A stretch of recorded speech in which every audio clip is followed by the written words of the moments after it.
Good morning বন্ধুরা, কেমন আছো সবাই? আশা করি সবাই ভালো আছো, আমরাও ভালো আছি। সকালবেলা ঘুম থেকে উঠে দেখো আমার বিছনা টিছনা কী অবস্থা হয়ে রয়েছে। সমস্ত কিছু আমাকে গুছাতে হবে। ঘুম থেকে উঠে সমস্ত কিছু গুছিয়ে নিচ্ছি একে একে।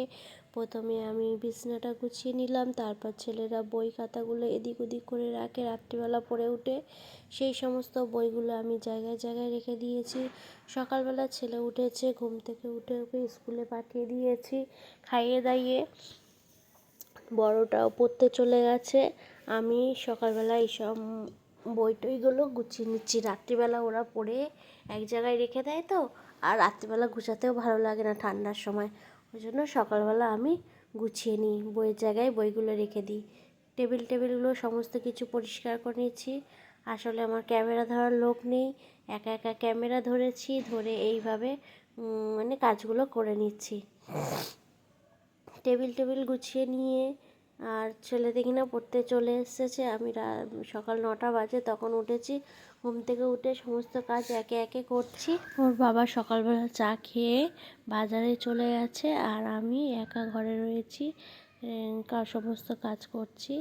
বড় ছেলে পড়ে এসে ব্যাগটা দেখো সোফার উপর ফেলে দিয়েছে, দিয়ে খেলতে চলে গেছে।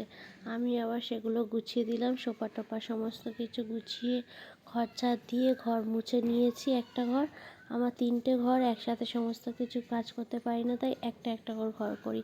কালকে বার্থডে পার্টি গিয়েছিলাম, বার্থডে পার্টিতে এসে সমস্ত জামা কাপড় এক জায়গায় রাখা হয়েছে, সেগুলো কাচবো সকালবেলা। আমি একটা একটা করে সমস্ত কিছু গুছিয়ে নিলাম। ব্যাগের মধ্যে কী আছে দেখলাম, সেগুলো সমস্ত কিছু বার করে নিয়ে ঘর থেকে সমস্ত জামা কাপড় কাচার জন্য দিয়ে ঘরটা ভালো করে গুছিয়ে নিচ্ছি। এই ঘরে আমার বড় ছেলেরা পড়তে বসে, মানে মাস্টারমশাই আসলে পড়া হয়।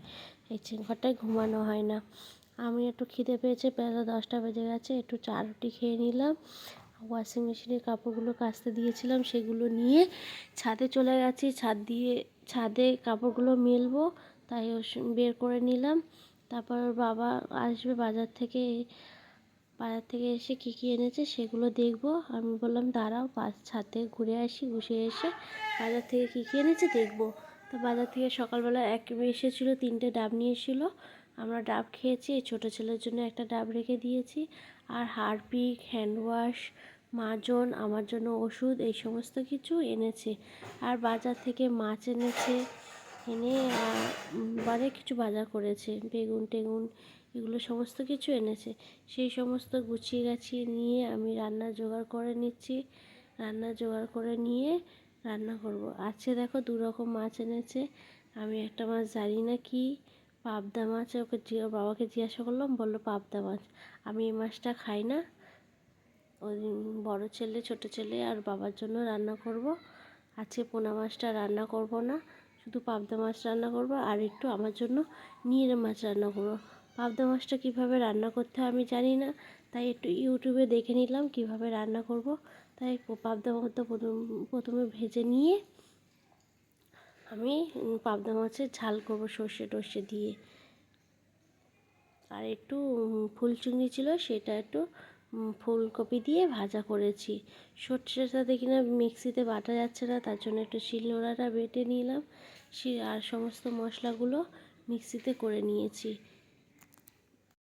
অনেক দিন শিলনোড়াটা বার করিনি, অনেক দিন মানে শিলেতে মশলা বাটা হয়নি। আজকে প্রথম অনেক দিন পরে বার করে মশলাটা করছি। পাবদা মাছের ঝাল করলাম, নিয়ে মাছ চচ্চড়ি করলাম, আর ভাত রান্না করে আমরা দুপুরবেলার সময় একসাথে খেতে বসবো। আমার ভিডিও যদি তোমাদের ভালো লাগে অবশ্যই লাইক, কমেন্ট আর সাবস্ক্রাইব করবেন আমার YouTube channel সালিয়া lifestyle.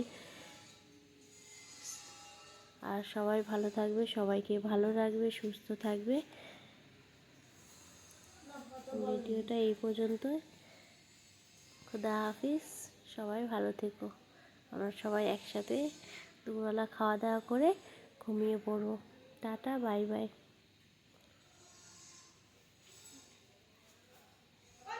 Tata, bye bye.